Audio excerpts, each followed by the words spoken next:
If you do those basic things, you train with proper form and sufficient effort, and you gradually, progressively overload, your chest is going to grow very, very effectively without the need for any of these fancy gimmicks that are so common in the fitness industry nowadays.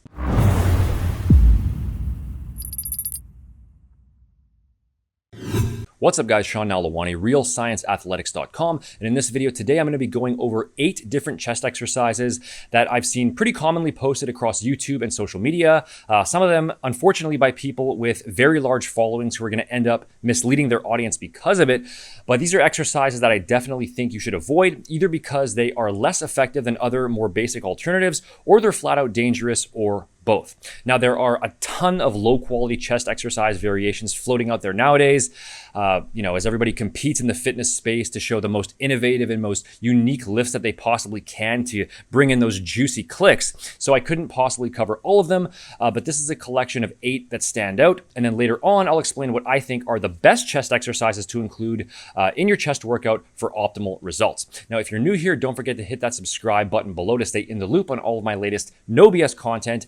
Give the video a like if you want to see more content from me where I break down specific exercises, and let's get started. All right, number 1 on the list of lame chest exercises is the standing plate pinch press, otherwise known as the Sven press. Now, the problem with this lift is that even though it might really feel like it's working your chest, it really isn't to a significant degree, and that's because even though you're pressing the weight forward and back, gravity is pulling the weight straight down toward the floor rather than back toward your body like it needs to be. So it's basically just like holding your arms at the top of a front delt raise. Now, I think plate presses in general are just a pretty weak exercise regardless, but if you did want to do this so that it was at least working your chest through its primary function, then you need to be laying down and pressing the weight upward. With the standing version, it's basically just an isometric contraction from having to pinch those plates together, and it's kind of deceiving, or not kind of deceiving, it is deceiving, because since you're squeezing your hands together so tightly, it's going to feel like your chest is really getting hit hard. But even if you just sit there right now and do this with no weight at all, just put your arms straight out and press your hands together as hard as you can, you're going to feel a similar level of tension on your chest.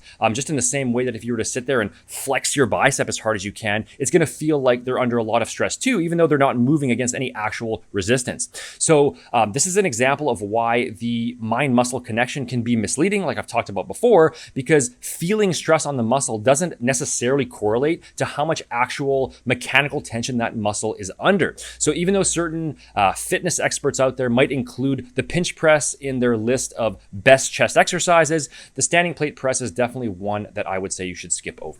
Next up is the Swiss ball press, and this is also sometimes done using a Bosu ball as well. Now, there's just no good reason at all to perform your free weight presses using a Swiss ball or a Bosu ball. Some people think that by adding that instability aspect, that it somehow improves the functionality of the exercise, which really is just nonsense. Okay, the goal here is to achieve maximum chest stimulation, and so you want your upper back to be driving against a solid surface so that you can protect your shoulders and generate maximum force against the weight. There's just no advantage to using an exercise ball for your chest presses, and if you actually want to get in a proper chest workout that is both safe and effective, just do your presses on a normal bench. Third on the list, now some people are not going to like this one because it's kind of an old school chest exercise that some coaches do still promote, but that is the guillotine press, which is basically a barbell bench press, but instead of lowering the weight to your chest with your elbows tucked, you're instead going to use a very wide grip, flare your elbows right up to the sides, and lower the bar down to your neck. Now, from a pure muscle building standpoint, this actually is an effective movement, and it does shift the line of pull onto your pecs nicely. However, with any exercise that you're doing, you always have to weigh out the risk and reward. And with the guillotine press, there are 2 major issues. So the first is the obvious fact of lowering the bar to your neck. Now, that might not be an issue for a more advanced lifter, but still, you can never predict with certainty what might happen in the middle of any given set. And if you were to tweak something mid-rep or underestimate your strength with a certain weight, having that bar directly in line with your throat is probably less than ideal. And then the second issue is that by flaring your elbows out at 90-degree angles, you're going to be placing a lot more stress on your shoulder joints in comparison to having your elbows tucked in. Now, some people might be totally fine with the guillotine press and not have any issues at all as long as they go lighter and they really control the movement. But the bottom line is that there are just much better and safer options for chest training. And even if the guillotine press did provide a small bit of extra stimulation for the chest, I really don't think the risk of the exercise justifies that in most cases. For example, on a chest fly, technically, if you brought your arms as far back behind your body as you could, you'd actually get a fuller range of motion and a better stretch on your pecs. But the reason we don't do that is because the extra range of motion isn't worth the extra stress on the shoulders. So always consider risk and reward. And with this exercise, I would say that the ratio definitely leans more to the risky side, to where I think it's just best to use other alternatives. And guys, if you want to grab a free step-by-step training plan with all of my recommended exercises mapped out, not just for your chest, but for your entire body as a whole, so that you can build muscle as effectively and safely as possible, then after this video is over, make sure to visit seannall.com/custom, fill out the form there, and I'll send you back a complete workout program and nutrition plan based on your current goals and your condition. You can click up here for that, or use the link in the description box below. All right, number 4 is another chest exercise that I've been seeing more and more of on social media. And it's not that this exercise doesn't work, but it's just less efficient and there's really no added advantage to it. And that is the alternating dumbbell press, which is just a regular dumbbell press, except instead of pressing both dumbbells at the same time, you're gonna alternate back and forth between each side. Again, this is one of those lifts that looks cool and unique. And I've seen tons of fitness influencers out there including this in their Instagram swipe workouts, but in reality, there's really just no point to it. You know, some people think that it's gonna give them a better core workout because they'll be slightly off balance. But since you have a weight in both hands, that opposite weight is going to act as a counterbalance. And so that mostly negates the core strength aspect of it. And all this exercise really does is just prolong your set and divert your attention, because you're going to have to focus on pressing the weight with one hand while balancing that other weight above your face. Okay, we're trying to build muscle here. We are not trying to audition for Cirque du Soleil. And you could even argue that this makes the exercise slightly less effective for your chest, because holding that one dumbbell in the extended position is going to fatigue your shoulders and triceps somewhat in between reps. If you really want to do this variation for some reason, then you can. Okay, I'm not saying that it won't work. It will train your chest, but as far as I'm concerned, there's just no reason at all to not just do a standard dumbbell or barbell press and press both hands at the same time. Number 5, I've seen this one pop up quite a few times, especially from a certain popular Instagram fitness account who basically specializes in uploading useless exercise variations, and that is a chest press using an assisted pull-up machine pad as resistance. And the problem here is that you have nothing to drive your back against, and so that's going to significantly decrease the amount of force that you can generate with your chest. Now, maybe if you were doing this with really light weight for high reps, it wouldn't be quite as bad, but all in all, there are just infinitely better options, and I don't see any reason at all to waste your time with this exercise. Number 6 is going to be any form of a basic lying chest press or chest fly, but using weight plates for resistance. So whether it's this, or this, or this. If you want to maximize chest stimulation using a free weight press, there's no reason to not just use a basic barbell or a pair of dumbbells. Okay, if it's not broken, don't fix it. And using weight plates doesn't provide you with any extra advantage. All it really does is just make the exercise more awkward, more dangerous, and harder to progressively overload as well. There's no need to get fancy or try to reinvent the wheel here. Good old-fashioned barbell and dumbbell presses are going to be enough to fully get the job done when it comes to free weight presses, as long as you're holding a dumbbell in each hand and not doing stupid stuff like this. So that's 6 chest exercises so far. I've got 2 more here, but just to be clear, these last 2 are not bad chest exercises.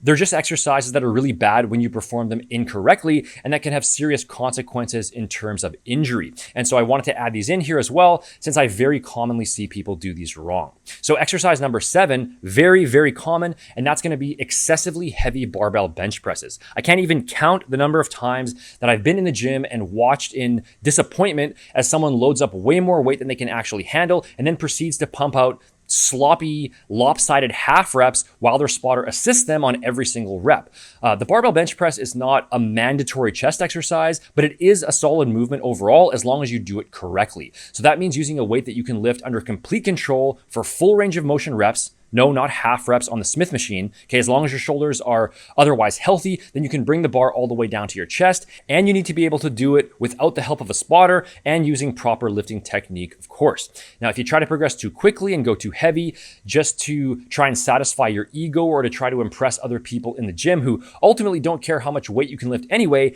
then your shoulders are definitely going to pay for it. Not to mention that your reputation in the gym is also going to pay for it, because you really just look like a complete tool when you're sloppily heaving heaving around weights that you clearly have no business lifting. And chest exercise number 8, this one is probably even more dangerous, and that's going to be excessively heavy weighted dips. So these will beat the ever-living dog crap out of your shoulders over time if you're not careful. Dips are an effective movement for stimulating your chest if you use a wider grip and you lean forward slightly, and if your body structure is well suited to them. But if you are going to do them, make sure that you're using a weight that you can lift under complete control. Only lower yourself until your upper arms are roughly parallel to the floor, and don't go to all-out failure either. So that's today's list of lame chest exercises. And now to finish off, what would I say are the best chest exercises that you can do?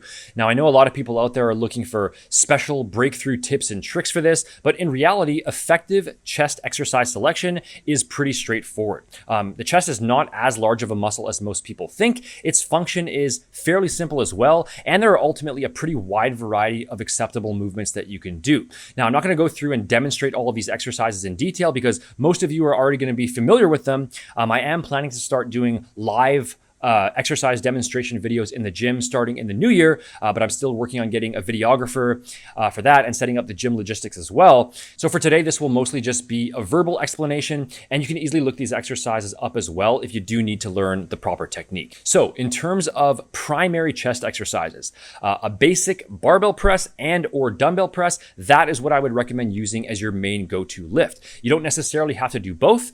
You can if you want. I personally have always favored dumbbells, and I rarely did barbell presses because dumbbells just felt a lot smoother for me. But using one of those as your core compound chest exercise, that's going to be a pretty safe bet. Flat incline or decline angles are all acceptable, but I would generally favor flat or incline, since that decline angle can be a bit more awkward and the range of motion is going to be shorter as well. So the flat angle will shift a bit more emphasis onto the middle and lower sternocostal fibers of the pecs, whereas the incline is going to shift a bit more focus to the upper clavicular fibers. Now, aside from free weight presses, machine presses are also acceptable, okay? There's nothing wrong with using machines, and they can even have certain advantages depending on the movement. So that could be a hammer press or just any other basic machine press that feels comfortable for you. A seated cable press is also a really solid exercise that I like. The one advantage here being that the cable is going to pull your arms both back and out to the sides, and so you're going to get a stronger contraction at the top of the lift because of that, especially if you do them one arm at a time. And weighted push-ups are also a solid movement too, if you enjoy them and if you have an easy way to add resistance. Now, after your presses are finished, you can then include a fly movement of some kind, or more than one fly. It really depends on how your program is set up. But honestly, pretty much any basic fly variation is ultimately going to be acceptable as long as you're using a full range of motion and the movement feels comfortable for you. Now, I don't think flies are absolutely mandatory. You can definitely build a very solid chest without them. I personally never did flies for the first few years of my own training, and I did just fine without them, but they can be a good way to just get some extra volume in for the pecs in a more isolated way while producing less overall body fatigue in comparison to heavy presses. So that could be a simple dumbbell fly. Again, flat, incline, or even decline is fine.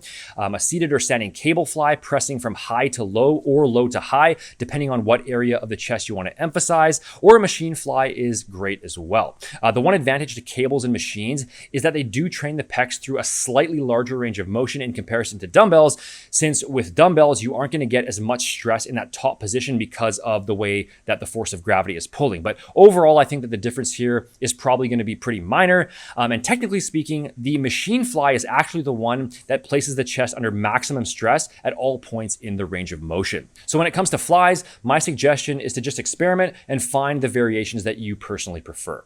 So to sum this all up, okay, depending on your program structure, a pretty safe template would be to pick 1 to 2 pressing movements and 1 to 2 fly movements. So 2 to 4 chest exercises in total for the week. And how exactly you lay that out, again, it really just depends on your program. Do a basic barbell or dumbbell press as your main movement. If you're going to do 2 presses, then the second one can also be a barbell or dumbbell press, but just at a different angle, or it could be another type of press like a machine press or a cable press. And then for flies, I would say just pick whatever movements you most prefer. And as an overall guideline for your chest training in general, ideally try to incorporate at least 1 flat or decline angle and 1 incline angle to make sure that you're targeting the entire pec muscle from top to bottom. If you do those basic things, you train with proper form and sufficient effort, and you gradually, progressively overload, your chest is going to grow very, very effectively without the need for any of these fancy gimmicks that are so common in the fitness industry nowadays. Guys, if you enjoyed this video and you want to support the channel while adding into your program what I would confidently say are the best formulated supplements available when it comes to a pre-workout multivitamin and fish oil, then make sure to visit realscienceathletics.com. This is my own sports nutrition line that I personally created from scratch to fully optimize your muscle building and your fat burning results without all the regular supplement hype and BS that you find everywhere else. And you can use coupon code YouTube15 to save 15% off your first order. You can also check out my complete body transformation blueprint over at quiz.seannell.com. This is my step-by-step A to Z training and nutrition system that will guide you from where you are now all the way up to your goal physique as efficiently as possible. Don't forget to like the video, leave a comment down below letting me know what you want to see next, and I will see you in the next few days.